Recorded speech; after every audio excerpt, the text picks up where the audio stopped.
Salam alaikum Azzoul Flaoun, bonsoir. Le dernier numéro de la revue El Jaish est dans son édito intitulé Renforcer le capital des acquis. La revue a indiqué, après que le peuple algérien lui a renouvelé sa confiance en le réélissant à la magistrature suprême, M. Abdelmadjid Tebboune a entamé son second mandat, investi d'une lourde responsabilité, celle du parachèvement du processus d'édification de l'Algérie nouvelle et de la concrétisation du projet de renaissance de notre pays. Une noble aspiration qui bénéficie du soutien et de l'appui de tous les Algériens sincères, conscients de l'ampleur des défis qui se profilent dans notre espace régional et international, ainsi que des développements qui ont cours dans l'environnement géopolitique et leurs incidences sur la sécurité, la stabilité de notre pays, à la lumière notamment des mutations et des tensions dont le monde est témoin. Monsieur le Président de la République a souligné qu'il continuera d'assumer cette responsabilité par fidélité à la confiance du peuple et par loyauté envers la patrie. Des réalisations et des acquis clairs qui ne sauraient cacher tout déni, ni tout dénigrement ne saurait voiler. Soulignons qu'il procédera à un dialogue national ouvert pour planifier le chemin que prendra notre pays pour asseoir une démocratie véritable. Le deuxième mandat ouvrira également une nouvelle phase, celle du renforcement du capital, réalisation économique, sociale et diplomatique importante ayant marqué la précédente législature, en dépit des circonstances exceptionnelles qui ont caractérisé son entame.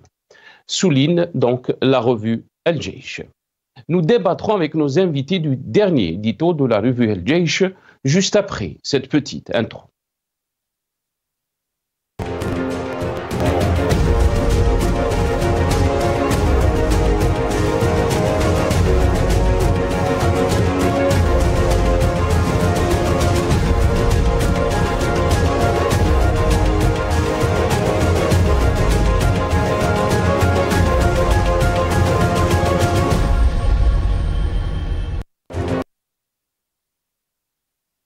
Algérie, l'édito El Jaish fait l'éloge de Tebboune. C'est le titre de notre émission pour ce soir. Et pour en parler, j'ai le plaisir d'accueillir dans cette émission Kamel Mouktefi, universitaire et militant politique. Il est avec nous depuis Montréal, via Skype. Kamel Mouktefi, bonsoir. Merci beaucoup d'avoir accepté l'invitation. Bonsoir Sénassar, bonsoir l'équipe Maghrébia, bonsoir à celles et ceux qui nous écoutent maintenant, bonsoir à vos invités et merci pour l'invitation. Merci beaucoup, Kamel Mouktefi, d'avoir accepté l'invitation. On a aussi le plaisir d'accueillir dans cette émission M. Mnouar Djahdi, ancien député de l'APN, président de la Commission des Transports. Il est avec nous depuis Alger, par téléphone. M. Mnouar Djahdi, bonsoir. Merci beaucoup d'avoir accepté l'invitation. Marhaba bi. Allah yasselmek, Sénassar. Bonsoir. Bonsoir à tout le monde. Bonsoir à vos invités, aux téléspectateurs et merci pour l'invitation. Barakallahu fik. Merci beaucoup, Mnouar Djahdi. Avant de commencer notre émission, donc le thème de ce soir, on va juste essayer d'éclaircir, donc de clarifier la situation de la chaîne Al Magharibiya. Vous êtes en train de voir le communiqué de la chaîne Al Magharibiya et bien sûr il est en arabe, je vais le lire en arabe et essayer aussi de traduire un peu ce qui est venu dans ce qui est écrit dans cette communiqué. في إطار سلسلة من التضييقات التي تتعرض لها قناة المغربية فوجئنا أمس بقطع بثنا الفضائي مرة أخرى ويهمنا التأكيد على ما يلي. أولا تعتذر المغاربية لمشاهديها ومتابعيها الكرام عن هذا الانقطاع الخارج عن إرادتنا. ثانيا تعمل قناة المغاربية على العودة للبث في أقرب وقت ممكن. ثالثا تؤكد قناة المغاربية لمشاهديها ومتابعيها أن سياسة التضييق واستهداف الرأي الحر لن تثنينا عن القيام بواجبنا الإعلامي. رابعا ستبقى المغاربية مدافعة عن حق شعوب المنطقة المغاربية في الوصول إلى المعلومة والتعبير بكل حرية. خامسا تدعو قناة المغاربية مشاهديها الكرام إلى متابعة بثها عبر مواقع التواصل الاجتماعي. donc jeudi le 10 octobre. Donc vous avez suivi donc ce communiqué de la chaîne Al-Magharibiya, une situation encore récurrente par rapport donc à la chaîne Al-Magharibiya, espérant que cette situation sera donc résolue ou réglée très rapidement. Et bien sûr, nous nous excusons de cette situation, surtout par rapport au peuple algérien qui nous suit et tout le peuple de la région du Maghreb. On va essayer bien sûr de débattre de notre thème de ce soir, qui est donc la question de l'édito Al-Jaish. L'édito Al-Jaish qui est revenu sur le deuxième mandat d'Al-Majid Tebboune, la situation de la nouvelle Algérie, mais aussi ce qui a été dit par Al-Majid Tebboune sur la question du dialogue. Nous engagerons des discussions soutenues et des consultations avec l'ensemble des forces vives du pays, politiques, économiques et juvéniles. Un dialogue national ouvert sera lancé, nous permettant de baliser ensemble le chemin qu'empruntera notre pays en matière de consécration de la véritable démocratie, non pas celle des slogans, mais celle qui donne la souveraineté à ceux qui la méritent. On va juste regarder cette vidéo, si c'est possible, nos amis de la régie, donc Soundbite One, si c'est possible, avant de donner la parole à nos invités. On regarde la vidéo et je reviens juste après. La revue Al-Jaish continue de s'immiscer dans ce qui ne le concerne pas selon beaucoup d'observateurs. Al-Jaish a consacré son éditorial du mois d'octobre à une célébration extatique de la réélection de Tebboune pour le deuxième mandat. L'éditorial affirme qu'après les élections, le processus de construction de la nouvelle Algérie bénéficie du soutien de tous les Algériens. La revue décrit la réélection du président comme une lourde tâche pour réaliser le projet de renaissance. Elle a rappelé que cette réélection est aussi une confirmation de la confiance et de la loyauté du peuple envers la patrie, à un moment sensible. La revue ne tarit pas d'éloges sur ses réalisations et gains clairs qui ne peuvent être cachés par le déni, ni obscurcis par la tromperie. Le dialogue du président, qu'il a promis, incarnerait selon la revue, le cap du pays vers une véritable démocratie. L'éditorial affirme que l'Algérie est aujourd'hui un exemple de stabilité et de tranquillité, malgré les tentatives misérables et désespérées visant à la cibler. Le mérite en est selon l'auteur, à la prise de conscience du peuple, et la cohésion avec ses institutions et son armée nationale.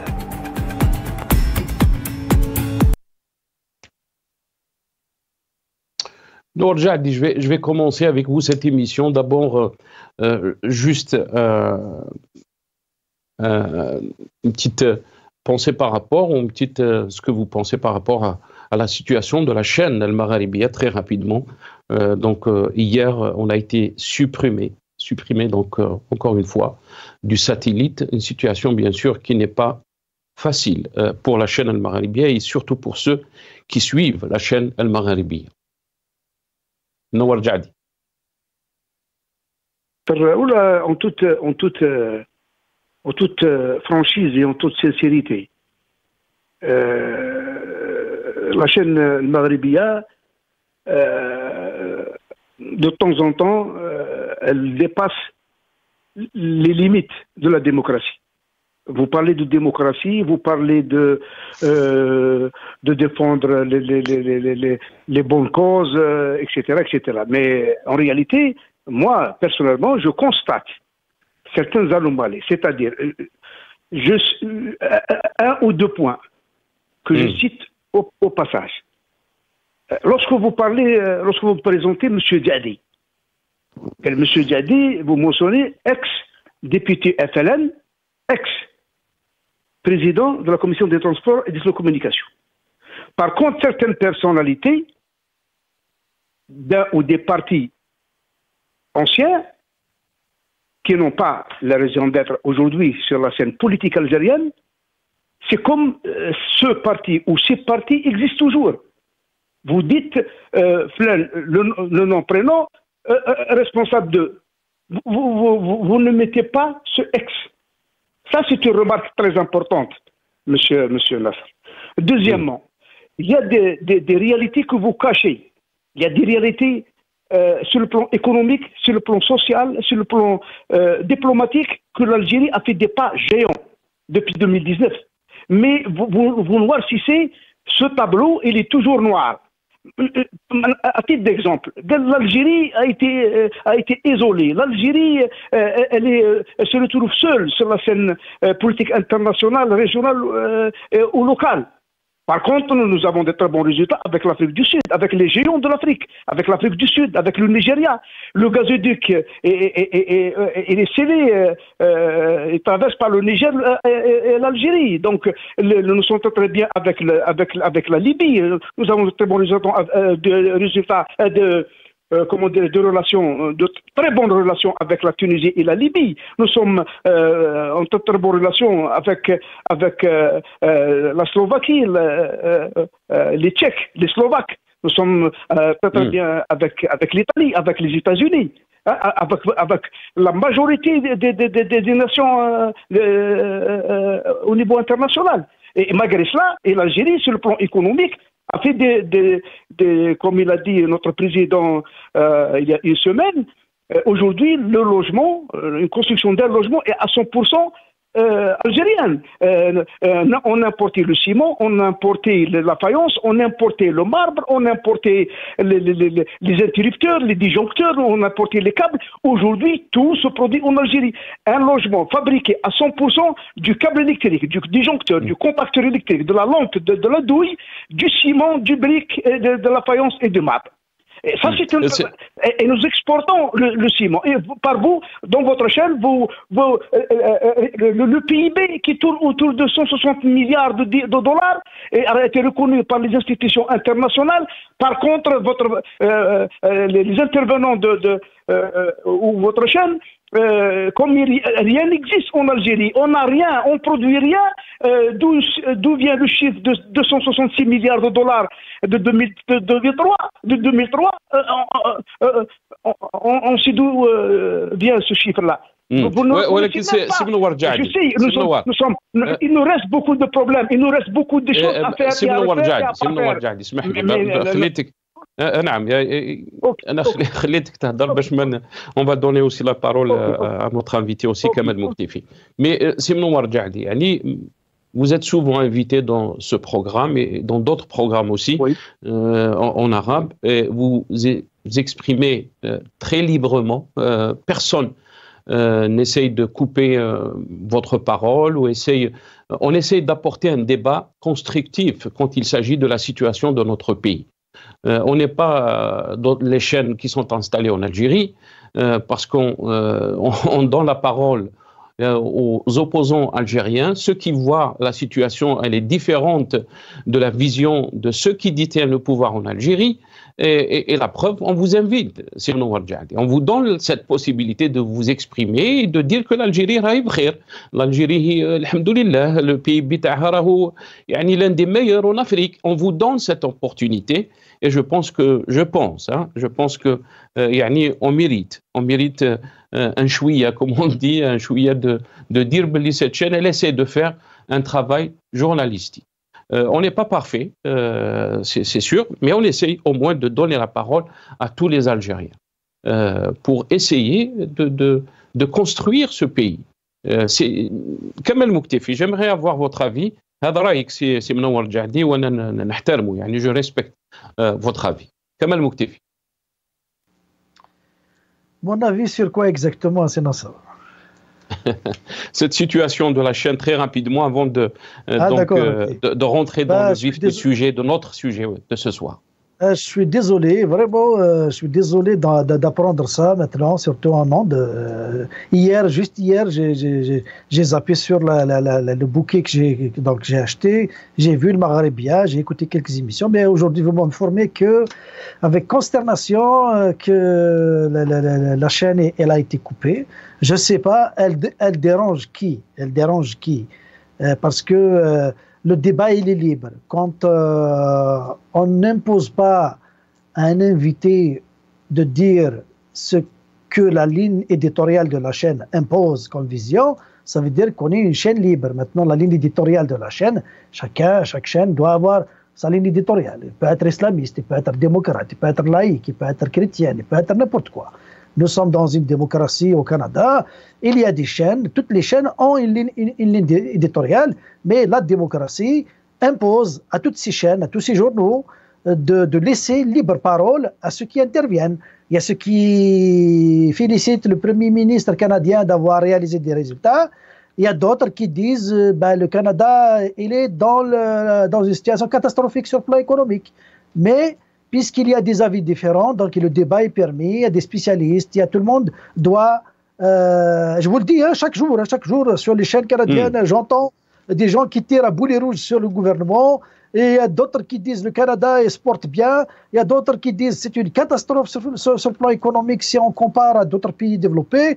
Donc c'est ça la vie démocratique d'un pays qui cherche à aller de l'avant. Maintenant, le cas de l'Algérie, je suis désolé, notre ami Djadi qui a grandi dans la culture du système FLN, la pensée unique, il faut suivre derrière, il ne faut pas dire le contraire de ce que le pouvoir dit. Nous ne sommes pas là en 2024, nous sommes dans une autre, peut-être que nous sommes sur différentes galaxies, mais la galaxie sur laquelle moi je vis, l'Algérie à laquelle je rêve, c'est une Algérie où tout le monde peut dire ce qu'il pense et tout le monde peut dire le contraire à l'autre dans le respect. Donc, à ce moment-là, si on veut parler de démocratie, c'est ça. Mais si on veut parler de fausse démocratie, c'est ça qu'applique maintenant Tebboune et mais je suis désolé encore pour la chaîne Maghrébien. Longue vie à la chaîne Maghrébien, malgré que je ne partage pas la ligne éditoriale, malgré que je ne partage pas beaucoup de choses, mais le fait qu'on se retrouve à discuter librement, à échanger librement, malgré nos différences de vision, ça vaut de l'or. Ça n'existe pas en Algérie, malgré ce que peuvent dire beaucoup de monde, mais ça n'existe pas en Algérie. Ça a existé à un certain moment, mais maintenant, ça n'existe plus. Voilà. Merci. Très bien. Kamel Mouktifi, je vais commencer avec vous. Donc, notre sujet de ce soir, l'édito de la revue Al-Jaish, qui a titré « Renforcer le capital des acquis ». On va écouter ce reportage de l'ENTV par rapport donc à cet édito. Et je reviens. Intitulé « Renforcer le capital des acquis » revient sur la confiance renouvelée du peuple algérien en la personne du président de la République pour un deuxième mandat. Une lourde responsabilité, souligne l'éditorial, 5 années durant lesquelles il devra parachever le processus d'édification de l'Algérie nouvelle face à l'ampleur des défis qui se profilent au niveau régional et international et la nécessité de préserver coûte que coûte la stabilité nationale. Ce qui ne saurait se faire sans planification et sans démocratie véritable, d'où son initiative de lancer un débat national ouvert. Le deuxième mandat, souligne également l'édito, sera donc celui du renforcement du capital, réalisation ayant marqué le précédent à tous les niveaux. L'article revient également sur les nombreux projets vitaux réalisés et les grands chantiers lancés et que l'on peut constater de visu à travers les 4 coins du pays. Une nouvelle étape qui nécessite la solidarité de tous les Algériens et la conjugaison des efforts de toutes les institutions de l'État, y compris l'armée nationale populaire, affirme l'édito. L'édito met en lumière dans le même contexte les efforts inlassables pour lancer la sécurité et la stabilité dans le monde et dans le voisinage de l'Algérie en particulier, en restant fidèle aux liens, l'unissant au pays et peuple de la région et en tendant la main à tous les frères qui partagent les mêmes principes et la même vision.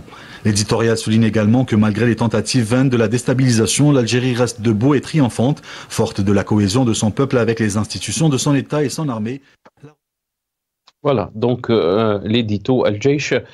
Kamel Mouktifi, quand on lit l'édito Al-Jaish, bien sûr, ce qui nous frappe, c'est cette phrase M. Ahmadji Tebboune a entamé son second mandat, investi d'une lourde responsabilité, celle du parachèvement du processus d'édification de l'Algérie nouvelle et de la concrétisation du projet de renaissance de notre pays. Une noble aspiration qui bénéficie du soutien et de l'appui de tous les Algériens sincères. Qu'est-ce que l'édito El Jaish voulait dire par tous les Algériens sincères? Deux aspects dans cet événement créé par la revue El Jaish. Il y a le rôle de cette revue, il y a le contenu maintenant. Le rôle de cette revue, normalement, il doit être un organe interne à l'armée qui informe les militaires ou qui peut être consulté par des Algériens sur l'état de notre armée, le développement, la technologie et ceci, cela. Donc ça peut exister. Même toutes les institutions de l'État peuvent avoir une revue. Le ministère de l'économie peut avoir une revue, parler de l'économie, ne pas parler de la culture, ne pas parler des sujets extra au ministère. Donc, mais on voit la revue El Jaish, non, c'est pas une revue interne à l'armée, c'est une revue de propagande du moment qu'elle se permet de s'impliquer dans les affaires politiques. Abdelmadjid Tebboune, si on écoute leur discours, ils parlent de démocratie, Nishingriha, les Tebboune et tout ça, parlent de démocratie. Ça veut dire que Tebboune est un homme qui s'est présenté aux élections au nom d'une vision politique. Il a été soi-disant élu par le peuple pour qu'il dirige. Donc, c'est un homme politique. Donc, la revue El Jaish n'a pas ni à lui faire des éloges, ni à critiquer son programme, ni à soutenir son programme. La revue El Jaish doit juste s'en tenir aux affaires militaires. Les développements et tout ça. Mais elle parle de la confiance du peuple donnée au chef de l'État Tebboune, soi-disant élu le 7 octobre. Est-ce qu'elle parle du peuple ou d'une petite partie du peuple? Parce qu'elles ne peuvent pas mentir. Le peuple n'a pas voté pour Tebboune. Il y a à peine maximum 10% des Algériens qui sont allés aux urnes. Maintenant, ceux qui ont voté pour lui, c'est encore moins que ça. Donc, une petite partie du peuple a donné sa confiance à Tebboune, oui, mais le peuple algérien n'a pas donné sa confiance au peuple algérien. Le peuple algérien, contre l'édito El Jaish. Oui, quand l'édito El Jaish parle de tous les Algériens sincères, est-ce que ceux qui ont voté pour Ahmadji Tebboune ou ceux qui ont donc boudé cette élection, qu'est-ce que ça veut dire? Est-ce que les Algériens sont des catégories, ceux qui sont sincères, que ceux qui ne sont pas sincères, qui sont peut-être, entre guillemets, contre l'Algérie? On n'a pas compris cette expression. Peut-être, comme je l'ai dit, il y a à peine 10% qui ont participé aux élections. Ça veut dire qu'il y a un maximum de 10% d'Algériens sincères. 90% gars c'est des traîtres. Donc les 90% d'Algériens ne sont pas sincères. C'est ça qu'on veut comprendre. Est-ce que on veut créer un premier collège et un deuxième collège en Algérie? Est-ce qu'il y a des Algériens et de sous-Algériens en Algérie? C'est grave ce que fait la revue El Jaish, ce que font les militaires qui sont derrière cette revue El Jaish, parce que je sais que ce n'est pas tous les militaires qui sont derrière cette revue El Jaish, ils n'acceptent pas. Je vais développer juste un argumentaire par rapport à cette revue El Jaish. Très rapidement, regarde, le militaire algérien, il participe aux élections parce qu'on lui donne le droit de voter, certains droits citoyens d'y aller voter en son âme et conscience. Donc il se présente dans un bureau de vote. Il est derrière les ouloirs, il décide en son âme et conscience pour qui voter. Donc il peut voter Tebboune, il peut voter Aouchiche, il peut voter X, il peut voter le Coran communiste, il peut voter le Coran islamiste, il peut voter au Coran auquel il croit. Donc ça veut dire qu'on reconnaît à ce militaire-là, à qui on a le droit de voter en son âme et conscience, d'avoir une opinion politique différente de son collègue de combat. de son général, de son commandant. C'est ce que ça veut dire. Quand on a donné le droit aux militaires de voter, ça veut dire qu'on lui a dit tu peux avoir un avis différent de ton camarade, de l'institution militaire. Ça veut dire que cette revue Le Jaish qui parle au nom des militaires qui soutiennent Tebboune, c'est une entorse à la démocratie. C'est une entorse à la démocratie. Le matin, Liberté, le soir d'Algérie, Chorouk peuvent parler. Chacun représente un courant d'idées. Mais l'armée représente les militaires. Elle ne doit pas avoir une position politique en tant qu'institution. Très bien. Restez avec nous, Kamel Mouktefi. Restez avec nous, Mnowar Djadi. L'institution militaire ne doit pas avoir donc cette position politique. Quand on lit l'édito Al-Jaish, on est droit dans la politique, on s'émisse dans la politique. Pourquoi, d'après vous, pourquoi l'armée s'est mise dans la politique? Est-ce qu'on est dans l'embrigadement des Algériens et aussi cette catégorisation des Algériens, ceux qui sont sincères, qui ont voté peut-être pour Hamadi Tebboune, et ceux qui n'ont pas voté pour Hamadi Tebboune ne sont pas des Algériens sincères. Mnowar Djadi. Si vous me permettez, avant que je réponde à votre question, vous m'accordez une minute ou un peu plus pour ne pas répondre à votre invité, mais pour éclaircir un certain point. Moi, je suis un militant du Front de la Libération nationale depuis plus de 40 ans.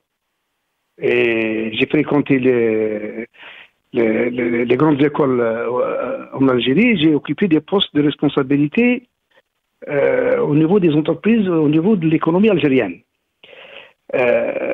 Moi, j'ai un site sur Facebook. J'écris quotidiennement sur des choses, sur des sujets qui m'intéressent, sur le plan politique, sur le plan social, sur le plan surtout économique. Je sais que j'ai écrit beaucoup de choses. Il y a des choses à parfaire, à refaire et à parfaire en Algérie. Par exemple, j'ai toujours dit que j'ai écrit noir sur blanc que nous sommes sur le plan microéconomique, il reste beaucoup de choses à faire. Même sur l'emploi, elle a été reconnue par notre président, la création d'emplois, on n'a pas encore atteint l'optimum. Avec les projets qui viennent d'ici 2025-2026, Inch'Allah, ça va se débloquer. Mais aujourd'hui, il reste un problème pour nous, pour l'Algérie. Par exemple, sur le plan, comme l'a dit notre président, il faut reconnaître que notre président, il est sincère. Il dialogue avec son peuple à travers les médias. Et il a dit que, par exemple, la viande, au pluriel, qu'il soit rouge ou blanche, il a dit qu'on ne sont pas, on n'a pas encore atteint l'objectif. Et il a dit devant tout le monde. Maintenant, j'ai écrit que noir sur blanc, j'ai dit ce que je pense sur comment dirais-je, certains problèmes au niveau des entreprises publiques. Qui reste beaucoup de choses à faire en ce qui concerne la désignation des membres du conseil d'administration, sur les contrats de performance, sur la fiabilité et sur l'efficacité. Il ne contribue pas beaucoup à la caisse de l'État par l'intermédiaire des dividendes, etc. Donc, nous sommes conscients, mais l'Algérie, depuis 2019-2020, elle a fait beaucoup de choses, mais notre président a fait je dirais des miracles. Et ça, personne ne peut nier. Maintenant, donc, je ferme la parenthèse. Les Algériens se posent la question. Pourquoi donc le 7 septembre, les Algériens ne se sont pas déplacés pour aller voter? On a eu seulement un pourcentage de 24% des Algériens qui se sont déplacés pour aller voter. Depuis 2019, il y a eu des miracles. Comme vous êtes en train de le dire, les Algériens ils vont voter, ils disent alhamdoulilah, l'Algérie est en train d'avancer dans la bonne direction. Mais quand on parle, parce que si on doit accepter la critique, dans cette chaîne, on est dans cette logique. On essaye de se poser les vraies questions, les questions qui sont évitées par les journalistes en Algérie, la Ghaleb. on aurait aimé que les Algériens, les journalistes algériens qui sont en Algérie posent ces questions. C'est pas mais خليني برك نعطيك الكلمة نرجع لي. Là, je lis d'abord la question qui a été posée par notre ami Kamal Mouktifi. Pourquoi l'édito El Djeïch parle de la politique, de l'économie? Pourquoi il n'est pas dans sa spécialité, dans les défis sécuritaires, dans l'armement? Qu'est-ce que l'armée algérienne est en train de faire pour faire face aux défis qui entourent, sécuritaires qui entourent notre pays? Pourquoi on parle de la politique, des réalisations économiques? J'attends votre réponse, Ibn Warjani. Mais vous me posez la question où il est le miracle en Algérie. Si vous me donnez beaucoup de temps, je vais vous éclaircir, je vais vous éclairer sur les réalisations qu'il y a eu depuis. Je vais vous laisser nous dire où sont les miracles. Mais d'abord, pourquoi l'édito El Djeïch, la revue El Djeïch, elle parle de la politique. Elle s'est mise dans la politique. C'est la question que je voulais avoir une réponse par rapport à cette question. Tfadal.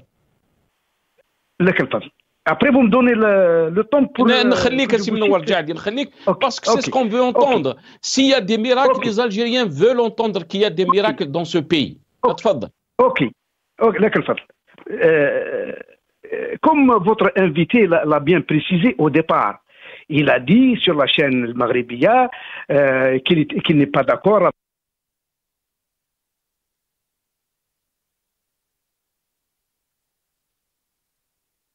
منور جعدي سي منور جعدي on a été coupé apparemment. Inch'Allah ما نقولكش حنا اللي قطعناهم. On va essayer de rétablir la connexion avec منور جعدي.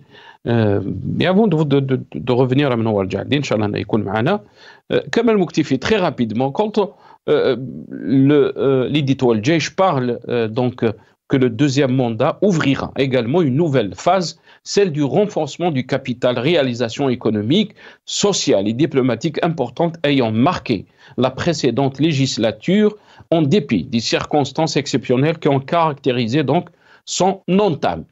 Bien sûr, la question qui va se poser, on a entendu Mnawar Jahdi parler des miracles qui ont été réalisés pendant le premier mandat de Abdelmajid Tebboune. La question qui se pose, on n'a pas vu de miracle. On a vu l'échec du BRICS, une situation économique qui n'est pas facile, malgré donc cette hausse des hydrocarbures, grâce donc à ce qui se passe en Ukraine et entre la Russie. Les Algériens n'ont pas vu de miracle. C'est la première fois que j'ai vu les Algériens qui n'ont pas sacrifié l'Aïd,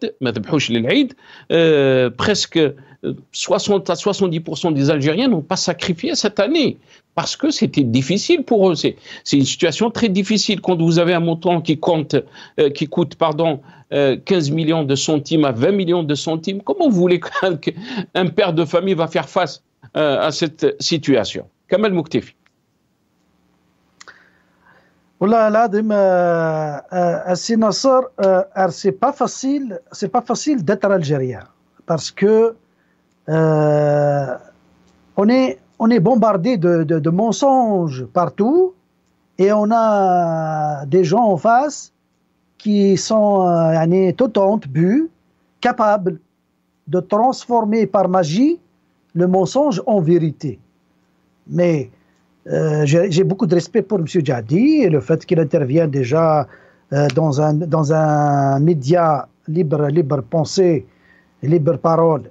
Donc c'est déjà un bon pas, il l'assume. Mais j'aimerais bien débattre avec lui qui a fait les grandes écoles, je respecte ça, de nous dire concrètement quels sont les miracles. Très bien. Kamal Mouktifi. Je le défie dans son domaine à lui d'expertise de débattre avec lui. On peut prendre 10 heures s'il faut pour voir juste les miracles où est-ce qu'ils sont. Très bien. Kamal Mouktifi. Kamal Mouktifi, puisqu'il est de retour avec nous, donc je pense que si Mnawar Jahdi est avec nous, il a entendu votre question. Mnawar Jahdi, rak ma'ana. Oui. Ah, on a été coupé en tous les cas. Je ne sais pas si vous avez entendu donc la question de Kamel Mouktefi. Donc, il attend vos réponses par rapport donc aux miracles qui ont été réalisés depuis 2019. Ok. On a une autoroute est-ouest. Depuis 2019, il y a la continuité. Les travaux sont terminés entre Bdjaya et Bouira. Deuxième pénétrante entre Tizi Ouzou et Bouira. Elle va faire d'ici 3-4 mois. Tiaret, l'autoroute est-ouest. Tissemsilt, le pénétrant Tissemsilt, autoroute est-ouest. Betna, le pénétrant Betna, elle va être achevée d'ici 3 mois, 4 mois maximum. Ghazawat, autoroute est-ouest. Elle est déjà réalisée. Sur le plan la voie ferrée, l'Algérie se classe deuxième après je dirais, l'Afrique du Sud. Nous avons plus de 5500 km de voie ferrée et ça vient avec les 950 km de Béchar Tindouf et comment dirais-je, et Gherdaya Tamrast. Ça viendra. Bon, ils vont l'entamer début de 2025. En ce qui concerne donc ce qui va démarrer en 2025 est devenu un miracle. Non. Donc ce qui va démarrer en 2025 est devenu un miracle. Donc c'est un miracle dans le futur. Kamel Mouktefi, on va le laisser terminer. Après, vous allez rebondir par rapport à ce qui est en train de dire. La production d'énergie électrique, nous sommes deuxième en Afrique avec un peu plus de 26 000 mégawatts. La centrale électrique de Djelfa a terminé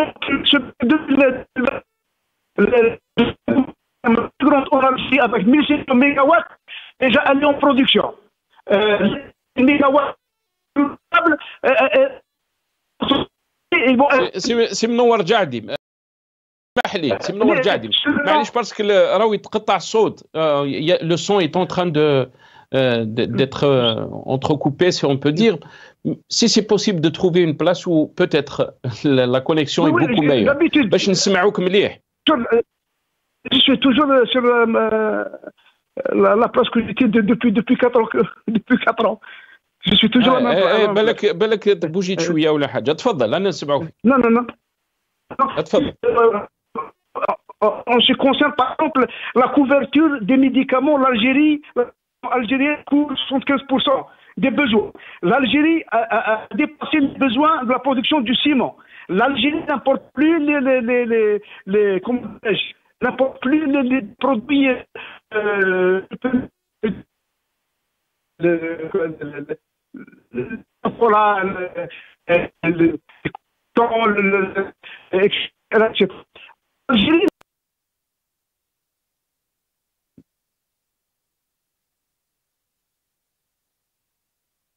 منور جعدي.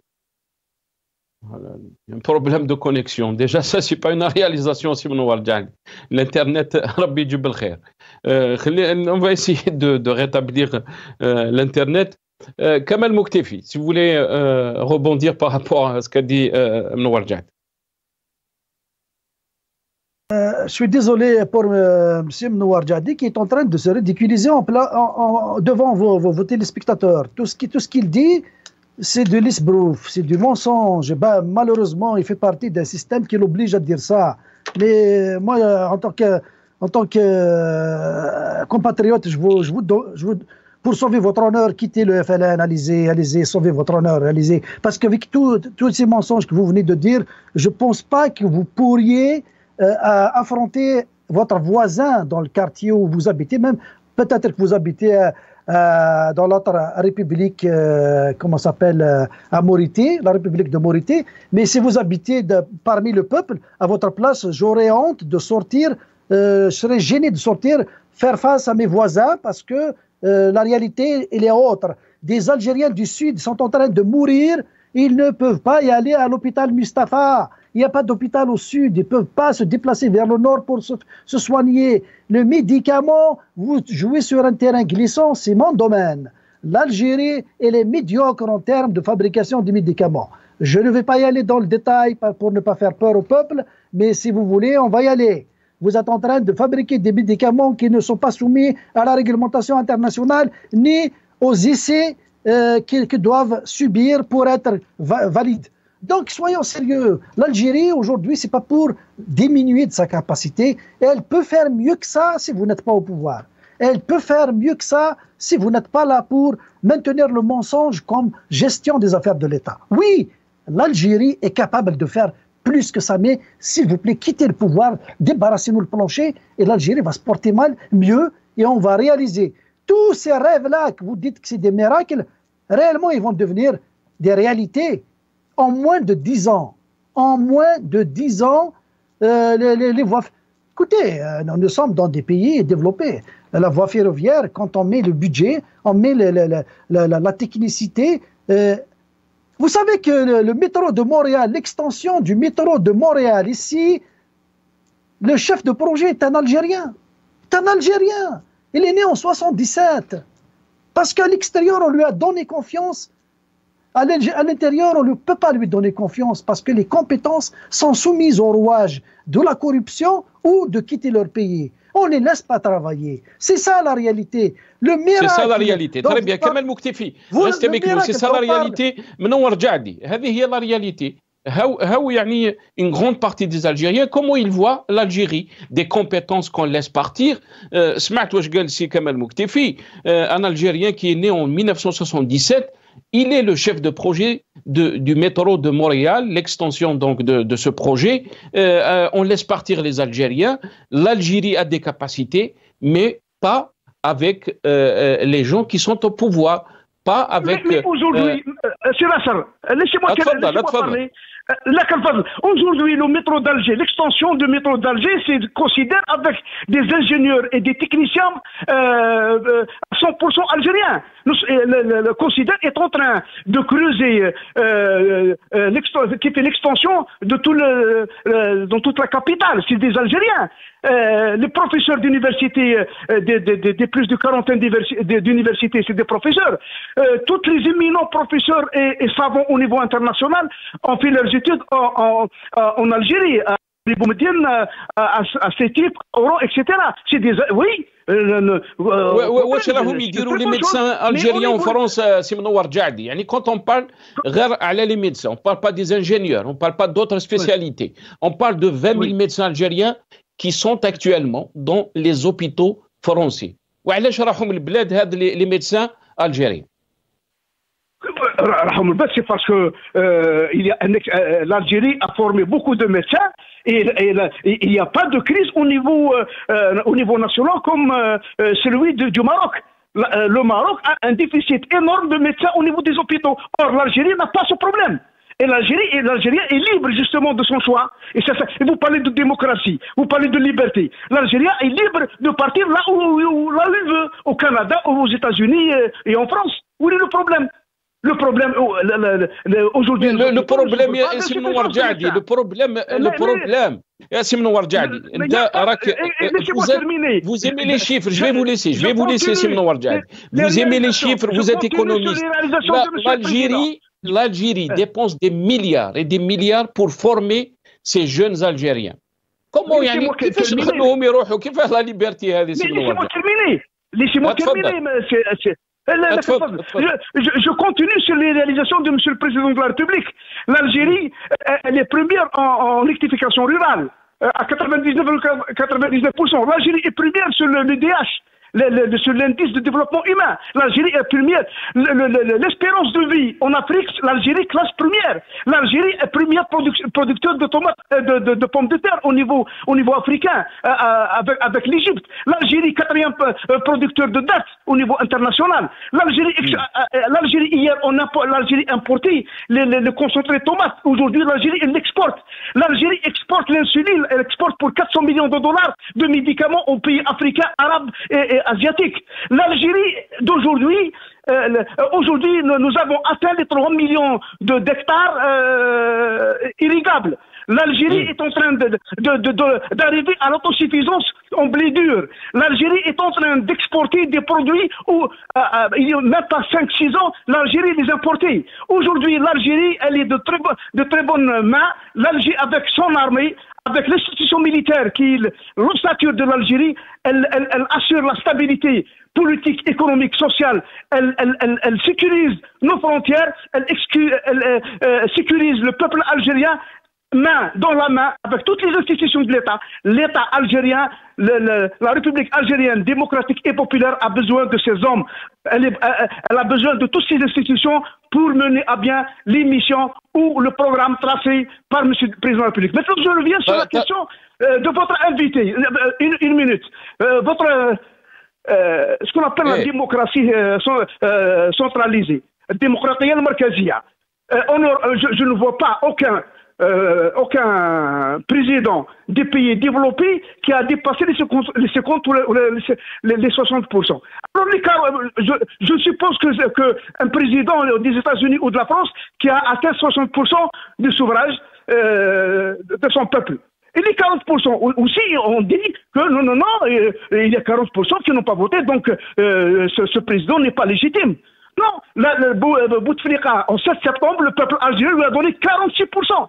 Et sur les 46%, il a eu plus de 86% en sa faveur. Donc, c'est ça la démocratie. Le peuple algérien a voté pour le président Abdelmadjid Tebboune. Abdelmadjid Tebboune, très bien. Restez avec nous, Simnour Djadi, parce qu'on est pressé par le temps. Kamel Mouktefi, vous avez entendu donc le compte rendu de Simnour Djadi. Il y a beaucoup d'Algériens aussi qui pensent que l'Algérie est sur de bonnes rails. Elle est en train d'avancer sur tous les aspects économiques, sociaux, mais aussi en termes de sécurité, en termes de diplomatie, pardon.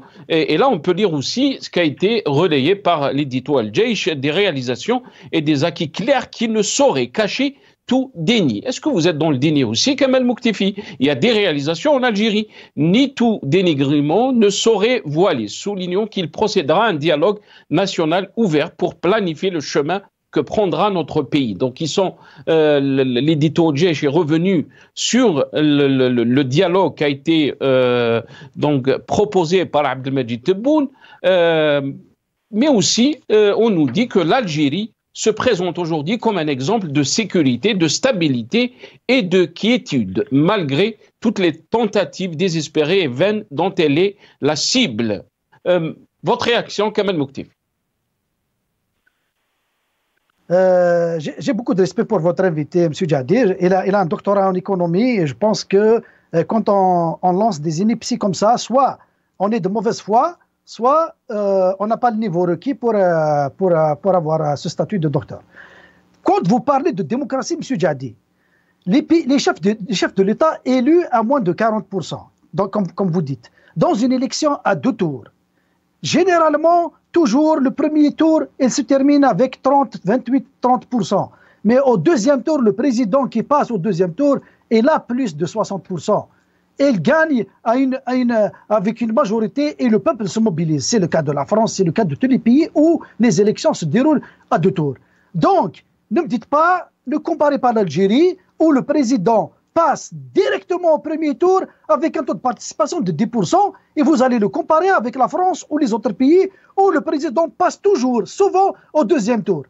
Au deuxième tour, le peuple se mobilise. Il y a plus de voix, il y a plus de... Donc le président qui passe, il est plus légitime, il y a plus de citoyens qui participent au vote. Ça, c'est le premier principe que vous avez omis ou bien vous ne voulez pas signaler dans votre discours.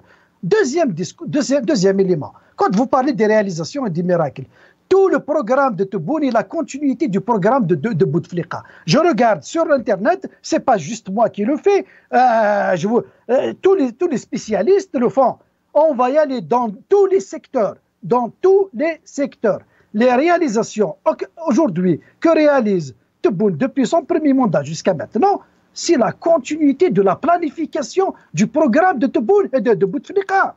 Et en plus de ça, les expectations, les objectifs arrêtés, les expectations, et en français ça n'a pas le même sens, les objectifs tracés dans la planification du programme de Bouteflika, ne sont même pas réalisés à 5% durant le mandat de Tebboune. Voici les véritables chiffres. Si vous voulez voiler la face, allez-y. Mais personnellement, je ne vous laisserai pas. J'ai l'honnêteté intellectuelle de le dire.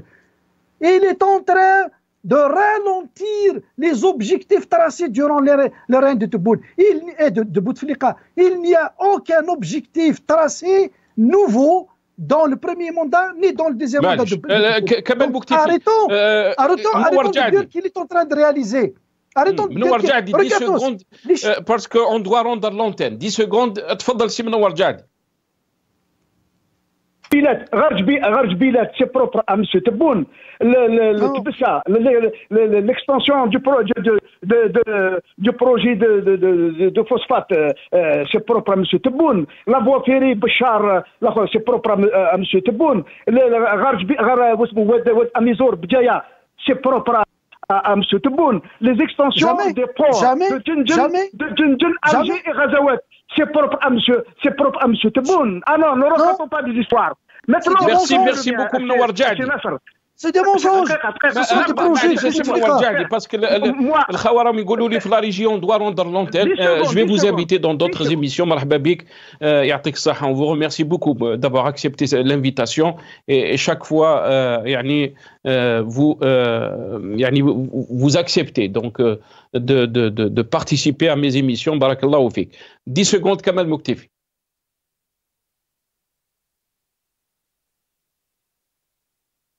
Non, on vous entend. Ce sont des projets lancés durant le règne de Bouteflika.